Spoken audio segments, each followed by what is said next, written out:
I haven't seen many smartphones by HTC in the last couple of months, but right here we have the HTC U23 Pro. Now this one is a serious rival to the Moto Edge 40 and others like the Google Pixel 7a. It's a mid-range smartphone that comes in at a price of 550 euros over here in Germany. It's really not that expensive, especially not for what you get with that phone. It has a whopping 108 megapixel main camera with OIS, 32 megapixel selfie cam, and a nice 120Hz display. So we're going to talk about all of that and more, but first, the unboxing. The box is kept pretty simple with white and gray. So once we open up the box, the first thing that we see is a smartphone that once again doesn't look very fancy. It's a plain coffee black smartphone. This one is also available in the color white. Underneath we get the usual paper stuff and some stickers with barcodes, the USB Type-C charging cable, and a SIM card remover. No charging brick with this one, but I don't think that you would need one. So the HTC U23 Pro has a very classy and simple design, edgy and all black. Now don't expect too much from the build quality. It has a plastic frame and a plastic back with the HTC logo right in the middle of it. You don't get very smooth transitions from the back over to the front display. It's like a cut, then you have the frame and then you have the front display, which is, by the way, Corning Gorilla Glass Victus. The 4 cameras we have on that phone are probably the highlight. They are on an extra element on the back side, which doesn't stick out as much and blends in with the rest of the back. On the front we have a tiny selfie camera, but we do have some chunky bezels all around the phone and even a thicker lip down at the bottom. The HTC U23 Pro has a 6.7-inch OLED display with a resolution of 1080p by 2400 pixels. You can also tilt the phone to either side and it won't change at all. And I would say that the video and movie experience on this phone is more than good enough for what you needed on a daily basis. You can stream your movies and watch YouTube videos without a problem, and the colors and the contrast is good. Not only does the screen resolution play a role, but also the display refresh rate. This one has a 120Hz, which can be trimmed down to 90 or 60Hz, which will definitely save you a little bit of your battery life. The audio experience is so la. The stereo speaker setup sounds alright and does get loud, but there are some better phones that you can get in that price range. But here goes a quick example. And the design. So right here we have a rather large fitness tracker with a 1.47-inch AMOLED touch display. Next up, we get to the battery life, and you get a 4600 mAh battery that should give you right around 6 hours of on-screen time on normal usage. Nothing that fancy, but you will get through the day. Charging this plastic phone is also pretty standard. You have a 30 watts wired charging, plus you even have 15 watts wireless charging as well, which more or less got normal smartphones these days. As well as you have reverse wired charging in case you want to charge one of your smartwatches or your earplugs a little bit.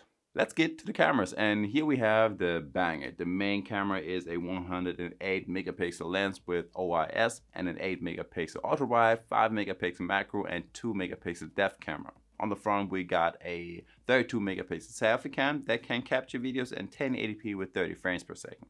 The rear camera is a little bit better with 4K and 30 frames.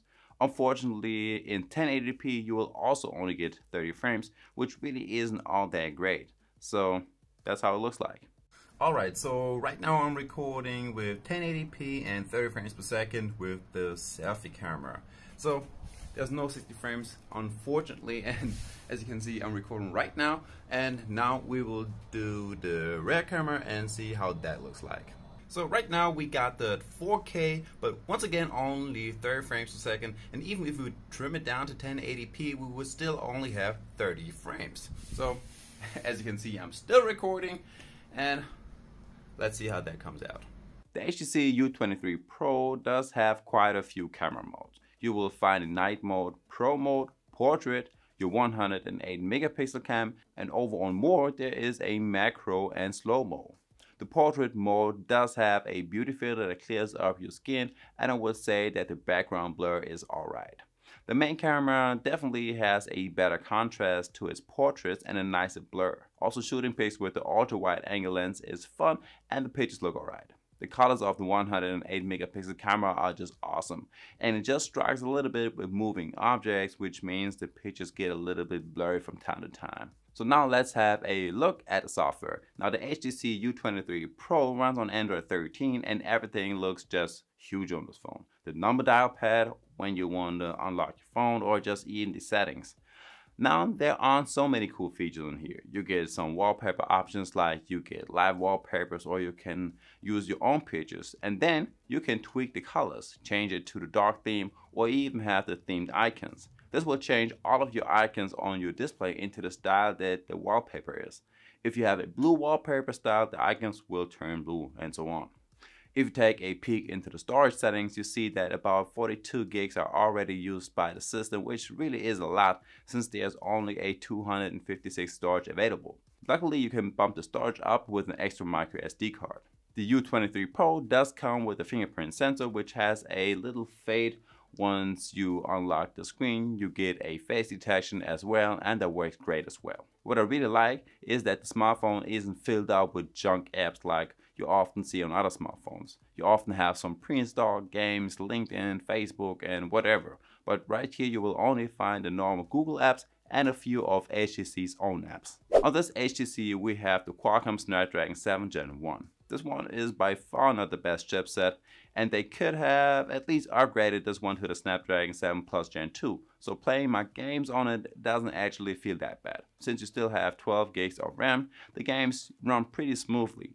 The U23 Pro is even capable to handle games like Genshin Impact on a higher settings, even though the frame rates weren't always that stable. This one also don't really get that hot even if I'm playing for quite a while. I mean, it does get warm, but not finger burning hot.